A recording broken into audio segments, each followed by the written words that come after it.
იცოდი რომ პირველი სატვირთო მიქსერი სომეხის გამოგონებული იყო, ხო? ქართული ამბანი ვეფხისტყაოსანი, ხაჭაპური და ხინკალი სომხური არ არის, მაგრამ პირველი მიქსერი კი ბატონო. ის რაც ჩვეულებრივ მოვლენა და ყოველდღიურობად გვეჩვენება, ოდესაც უდიდესი გამოგონება იყო, რომელმაც ესა თუ ის ინდუსტრია თუ ცხოვრების სტილი სამუდამოდ შეცვალა და დღეს ამ ამბავს მოგიყვებით.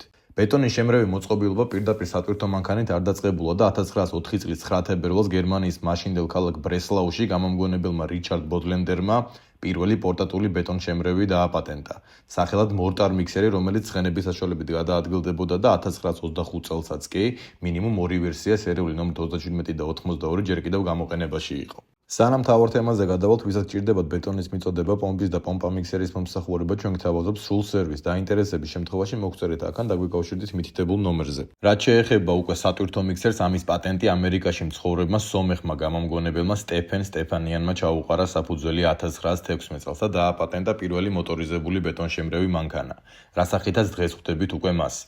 მაგრამ ყველაფერი ისე არ განვითარდა, როგორც დაგეგმილი იყო. მას 1917 წელს დაუუარეს პატენტი, რადგან ეჭვი შეეპარათ მის სანდოობაში და თვლიდნენ, რომ იმ წონას ვერ მოერეოდა მაშინდელი მანქანა, მაგრამ არის საფუძვლიანი ეჭვი, რომ სტეფენს პროექტი იმიტომ ჩაუგდეს, რომ ამერიკელი არ იყო და არც მოქალაქეობა ჰქონდა. მაგრამ ბევრი წვალებისაც დის შემდეგ 1928 წლის 21 დეკემბერს განმეორებით შეიტანა პატენტი და თითქმის 5 წლის შემდეგ 1933 წლის 21 ნოემბერს დაუმტკიცეს და დაიწყო მიქსერების წარმოება, რომელმაც მთლიანი ინდუსტრია სამუდამოდ შეცვალა.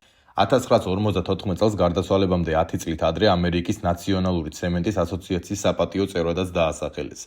თუ მოგწონთ მსგავსი ვიდეოები, გამოგვიწერეთ და დაგვალაიქეთ. კახნოს სრულ საუკეთესო სერვისთან ერთად საინტერესო ინფორმაციებითაც მოგამარაგებთ. წარმატებები!